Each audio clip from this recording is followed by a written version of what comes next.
Hello everyone, welcome back to my YouTube channel. आज हम discuss करने वाले हैं गेट 2012 के पेपर को और आज जो हम सेक्शन डिस्कस करेंगे that will be modern algebra.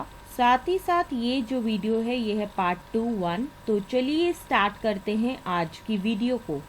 आज का हमारा क्वेश्चन क्या है, द नंबर ऑफ 5 साइलो सब ग्रुप और सब groups in a group of order 45 is. तो इस क्वेश्चन में बेसिकली हमें एक ग्रुप दिया गया है जिसका ऑर्डर 45 के बराबर है और हमें बताना है कि उसके पास कितने 5 साइलो सब ग्रुप होंगे। And the options for this particular question are as follows. Option A is 1, option B is 2, option C is 3 and option D is 4। तो इस क्वेश्चन में हमें टोटल 4 ऑप्शंस दिए गए हैं और हमें बताना है कि इन चारों में से करेक्ट आंसर क्या है। तो चलिए डिस्कस करते हैं इस क्वेश्चन के सॉल्यूशन को। इस क्वेश्चन के सॉल्यूशन को डिस्कस करने से पहले हम डिस्कस करेंगे कुछ इंपॉर्टेंट कॉन्सेप्ट्स को जिनको हम यूज करेंगे while solving this particular question. सबसे पहले जो डेफिनेशन हम डिस्कस करेंगे that will be the definition of silo P सब ग्रुप। अब ये साइलो पी सब ग्रुप होता क्या है, तो इस केस में क्या है कि हम मान के चलेंगे कि जी जो है वो एक फाइनाइट ग्रुप है और साथ ही साथ p की पावर n जो है वो डिवाइड कर रहा है ऑर्डर ऑफ g को, लेकिन p की पावर n+1 जो है वो डिवाइड नहीं कर रहा है ऑर्डर ऑफ g को, जहाँ पे p जो है वो एक प्राइम नंबर है। तो कोई भी सब ग्रुप जिसका ऑर्डर जो है p की पावर n है उसे हम कहेंगे कि वो क्या है, साइलो p सब ग्रुप है इस ग्रुप g का। So this is the definition of Silo P subgroup. Now next we are going to discuss the concept of Silo third theorem. अब ये साइलो थर्ड थ्योरम है क्या, तो इस केस में क्या है कि हम मान के चलेंगे कि जी जो है वो एक फाइनाइट ग्रुप है। तो उस टाइम पे साइलो पी सब ग्रुप जो होंगे जी के अंदर वो कितने होंगे, दैट इज एनपी के बराबर होंगे, जहाँ पे एनपी जो है वो किसके बराबर होगा, दैट इज 1 + p × k, जहाँ पे k की वैल्यू जो है वो लाई करेगी 0, 1, 2, 3 सो ऑन, और साथ ही साथ 1 + p × k जो है वो डिवाइड करेगा ऑर्डर ऑफ g को। सो this is the silos third theorem. अब हम आते हैं आज के क्वेश्चन की तरफ, और आज के क्वेश्चन में हमें क्या गिवन है कि जी जो है वो एक ग्रुप है जिसका ऑर्डर 45 के बराबर है। तो इस केस में क्या है कि ऑर्डर ऑफ जी जो है वो किसके बराबर है, दैट इज 45 के बराबर है, और इसी 45 को जो है हम ऐसे भी लिख सकते हैं that is 9 × 5 which is further equal to होगा 3 का होल स्क्वायर × 5। अब इस केस में क्या है कि 5 की पावर 1 जो है वो डिवाइड कर रहा है ऑर्डर ऑफ जी को, लेकिन 5 की पावर 1 + 1 दैट इज 5 की पावर 2 जो है वो डिवाइड नहीं कर रहा है ऑर्डर ऑफ जी को। तो उस केस में क्या होगा कि ये जो सब ग्रुप होगा जी का जिसका ऑर्डर जो है वो 5 के बराबर होगा, उसे हम कहेंगे कि वो क्या होगा, साइलो 5 सब ग्रुप होगा जी का। तो इस स्टेटमेंट से हमें क्या पता चला कि जी के पास जो है वो 5 SSG होगा जिसका ऑर्डर जो है वो 5 के बराबर होगा। नाउ नंबर ऑफ 5 साइलो सब ग्रुप ऑफ जी जो है वो किसके बराबर होगा, दैट इज n5 के बराबर होगा, which is further equal to होगा 1 + 5 × k, जहाँ पे 1 + 5 × k जो है वो डिवाइड करेगा ऑर्डर ऑफ जी को, और इस केस में k की वैल्यू जो है वो लाई करेगी 0, 1, 2, 3 सो ऑन। अगर हम k को जो है वो 0 के बराबर लेंगे तो उस टाइम पे n5 की वैल्यू क्या होगी, that is 1 + 5 × 0 which is further equal to होगा 1 के बराबर। तो यहाँ से हमें क्या पता चला कि n5 की वैल्यू क्या है, 1 के बराबर है, और साथ ही साथ 1 जो है वो डिवाइड कर रहा है ऑर्डर ऑफ जी को। सो यहाँ से क्या पता चला कि n5 = 1 जो है वो पॉसिबल है 5 SSG के लिए। अगर हम k की जगह जो है वो 1 लेंगे तो उस टाइम पे n5 की वैल्यू क्या होगी, that is 1 + 5 × 1 which is further equal to होगा 6 के बराबर। सो यहाँ से हमें क्या पता चला कि जब हम k की वैल्यू जो है वो 1 के बराबर लेंगे तो उस टाइम पे n5 की वैल्यू क्या होगी, 6 के बराबर होगी, और साथ ही साथ 6 जो है वो डिवाइड नहीं कर रहा है ऑर्डर ऑफ जी को। तो यहाँ से हम ये कह सकते हैं कि n5 = 6 जो है वो पॉसिबल नहीं है 5 SSG के लिए। इसी तरीके से जब हम k = 2, 3, 4 सो ऑन लेंगे तो उस टाइम पे क्या होगा कि ये केस जो है वो पॉसिबल नहीं है 5 SSG के लिए। तो इस पूरी डिस्कशन से हम ये कह सकते हैं कि N5 इज इक्वल टू 1 ही जो है वो पॉसिबल है। So on the whole we can say that G के पास जो है यूनिक 5 साइलो सब ग्रुप होगा। तो इसी वजह से जो है ऑप्शन ए जो है वो बिल्कुल सही है। So that's why option A will be the answer of this question. अब हम आते हैं आज के दूसरे क्वेश्चन की तरफ, और आज का हमारा दूसरा क्वेश्चन क्या है, that is let omega is equal to cos of 2 pi divided by 3 plus iota into sine of 2 pi by 3. M is equal to a 2x2 matrix whose first row is 0 iota and second row is iota 0. N is equal to a 2x2 matrix whose first row is omega 0 and second row is 0 omega square, and G be the group which is generated by the matrices that is M and N under the matrix multiplication. तो इस question में basically हमें क्या given है, omega की value given है, साथ ही साथ एम मैट्रिक्स की वैल्यू गिवन है और एन मैट्रिक्स की वैल्यू जो है वो गिवन है। एक और चीज जो है इस क्वेश्चन में हमें गिवन है, दैट इज जी जो है वो एक ऐसा ग्रुप है जो कि जनरेट हो रहा है इन दो मैट्रिसेस से, दैट इज एम और एन से। और साथ ही साथ इस क्वेश्चन में हमें क्या पूछा गया है कि ये जो क्वोशंट ग्रुप है that is G divided by Z G जो है वो किसके आइसोमॉर्फिक होगा। And the options for this particular question are as follows. Option A is quotient group that is G divided by ZG is isomorphic to Z6. Option B is quotient group that is G divided by ZG is isomorphic to S3. Option C is quotient group that is G divided by ZG is isomorphic to Z2. And option D is the quotient group that is G divided by ZG is isomorphic to Z4. तो इस question में basically हमें 4 options दिए गए हैं और हमें बताना है कि इन चारों में से करेक्ट आंसर क्या है। तो चलिए डिस्कस करते हैं इस क्वेश्चन के सोल्यूशन को। इस क्वेश्चन के सोल्यूशन को डिस्कस करने से पहले हम डिस्कस करेंगे कुछ इंपॉर्टेंट कॉन्सेप्ट्स को जिनको हम यूज करेंगे while solving this particular question.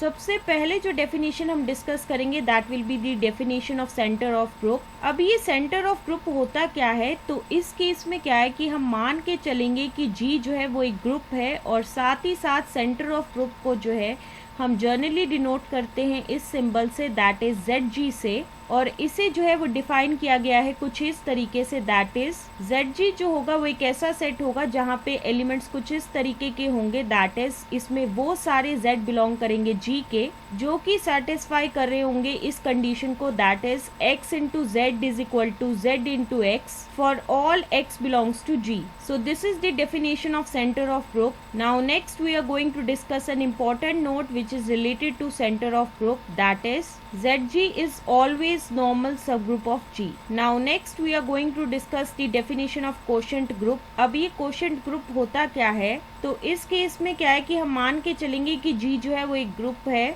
और साथ ही साथ H जो है वो नॉर्मल सब ग्रुप है G का। तो उस टाइम पे ये जो क्वेश्चन ग्रुप होगा इसे डिनोट किया जाएगा इस symbol say that is G divided by H, और ये एक ऐसा सेट होगा जिसके अंदर वो सारे राइट या तो लेफ्ट को सेट होंगे H के जो कि कंटेन्ड है G के अंदर। और साथ ही साथ ये जो क्वेश्चन ग्रुप है that is G divided by H, ये जो होगा वो एक ग्रुप होगा under the binary operation that is HA into HB is equal to H into AB, और साथ ही साथ ऑर्डर जो होगा क्वेश्चन ग्रुप का that is G divided by H, ये जो है वो किसके बराबर होगा, that is order of G divided by order of H के बराबर होगा। और ये चीज जो है वो तभी पॉसिबल होगी अगर G जो है वो एक फाइनाइट ग्रुप होगा। So this is the definition of quotient group. Now next we are going to discuss an important note which is related to quotient group, and that is अगर ZG जो है वो centre of group G का है और साथ ही साथ अगर ऐसा हो जाए that is quotient group that is G divided bye ZG जो है वो साइक्लिक हो, तो उस टाइम पे हम ये कहेंगे कि G जो है वो क्या होगा, वो एक अबेलियन ग्रुप होगा।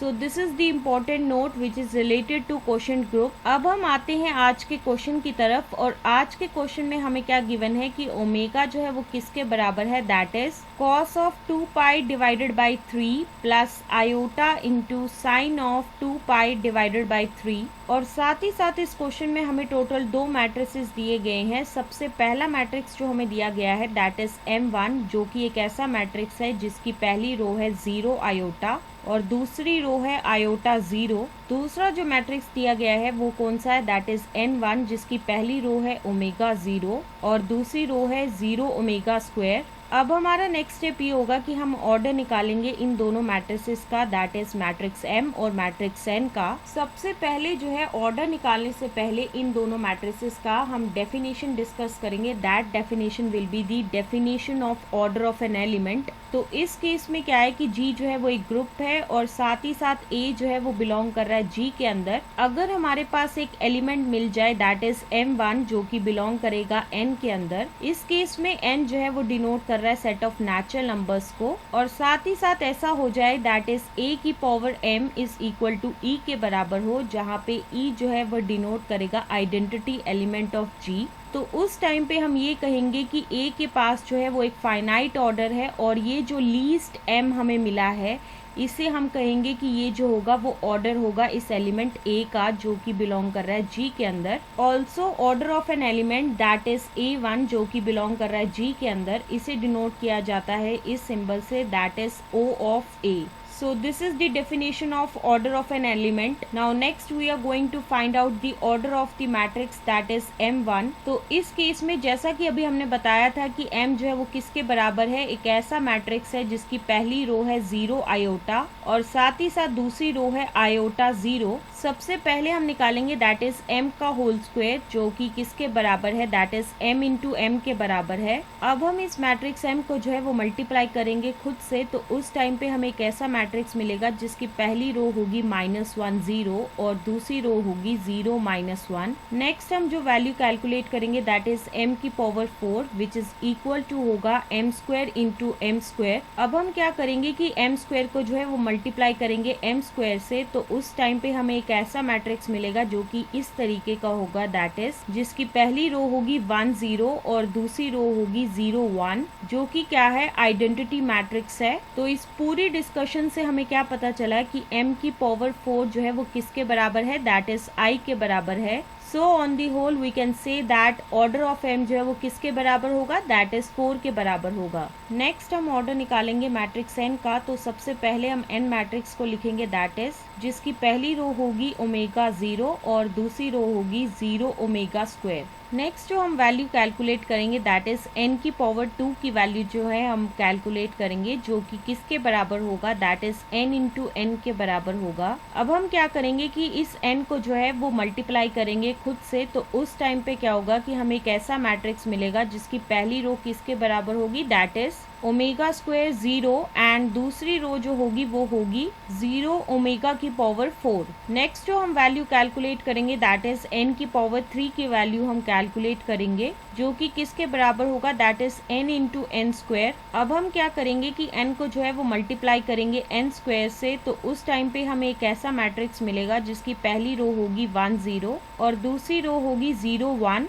जो कि क्या है I के बराबर है that is the identity element. तो इस पूरी डिस्कशन से हमें क्या पता चला कि N की पावर 3 जो है वो किसके बराबर है I के बराबर है। So on the whole we can say that order of N जो है वो किसके बराबर होगा 3 के बराबर होगा।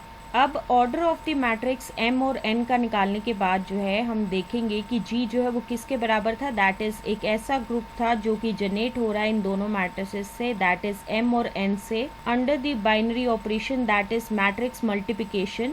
जैसा कि M और N जो है वो बिलोंग कर रहा है G के अंदर, तो सबसे पहले जो वैल्यू हम कैलकुलेट करेंगे दैट इज Mn की वैल्यू कैलकुलेट करेंगे। इसमें क्या होगा कि हम M मैट्रिक्स को जो है वो मल्टीप्लाई करेंगे N से, तो उस टाइम पे हमें एक ऐसा मैट्रिक्स मिलेगा जिसकी पहली रो होगी 0 आयोटा ओमेगा स्क्वायर, जिसकी पहली रो होगी 0 आयोटा इंटू ओमेगा स्क्वायर और दूसरी रो होगी आयोटा इंटू ओमेगा और साथ ही साथ 0। नेक्स्ट हम कैलकुलेट करेंगे value of N into M। तो इस केस में क्या होगा कि हम N मैट्रिक्स को जो है वो मल्टीप्लाई करेंगे M से, तो उस टाइम पे हमें क्या मिलेगा एक ऐसा मैट्रिक्स मिलेगा जिसकी पहली रो होगी 0 आयोटा इंटू ओमेगा और दूसरी रो होगी आयोटा इंटू ओमेगा स्क्वायर और साथ ही साथ 0। तो इस पूरी डिस्कशन से हमें क्या पता चला कि n इंटू एम जो है वो नॉट इक्वल टू है m इंटू एन के। So on the whole we can say that G जो है वो एक नॉन अबिलियन ग्रुप है। अब इस केस में क्या है कि G जो है वो एक ग्रुप है जो कि जनरेट हो रहा है इन दो मैट्रिसेस से, दैट इज M और N से।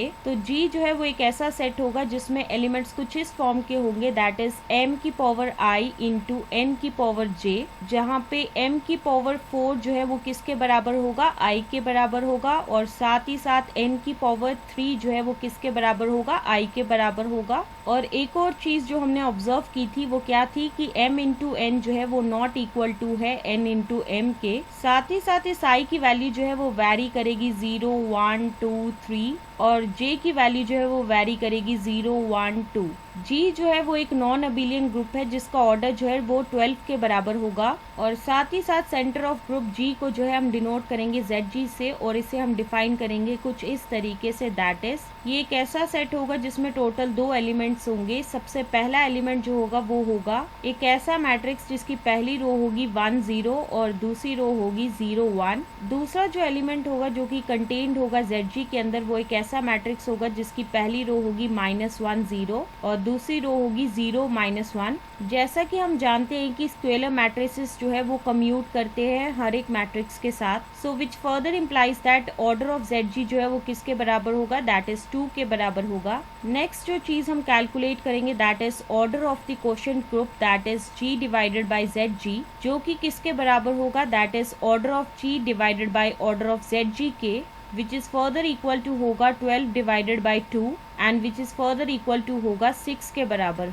तो यहाँ से हमें क्या पता चला कि order of the quotient group that is G divided bye ZG जो है वो किसके बराबर है, दैट इज 6 के बराबर है। अगर order of G divided bye ZG जो है वो 6 के बराबर है तो यहाँ से हम ये कह सकते हैं कि G डिवाइडेड बाय ZG जो है या तो वो आइसोमॉर्फिक होगा Z6 के या तो वो आइसोमॉर्फिक होगा S3 के। अब ये चीज कहाँ से हमें पता चली, तो इसके लिए हमने एक रिजल्ट यूज किया है, दैट इज अगर ऑर्डर ऑफ ग्रुप जो है वो 6 के बराबर होगा तो उस टाइम पे number of non isomorphic group जो होंगे वो कितने होंगे, 2 होंगे, और जो कि कौन कौन से होंगे, सबसे पहला होगा Z6 जो कि एक अबिलियन और साइक्लिक ग्रुप है, और दूसरा वाला होगा दैट विल बी S3 जो कि एक नॉन अबिलियन और साथ ही साथ नॉन साइक्लिक ग्रुप है। जैसा कि हम अभी डिस्कस करके आए थे कि G जो है वो एक नॉन अबिलियन ग्रुप है, तो यहाँ से हम ये कह सकते हैं that is quotient group that is G divided bye ZG जो है वो एक नॉन साइक्लिक ग्रुप होगा। अगर quotient group that is G divided bye ZG जो है वो एक नॉन साइक्लिक ग्रुप है तो यहाँ से हम ये कह सकते हैं that is G divided bye ZG जो है वो आइसोमॉर्फिक होगा S3 के। तो इसी वजह से जो है ऑप्शन बी जो है वो बिल्कुल सही है। So that's why option B will be the answer of this question number 2-1। So this is the explanation to this particular question, and with the explanation of this question, this is the end of this video. Stay tuned for the next video.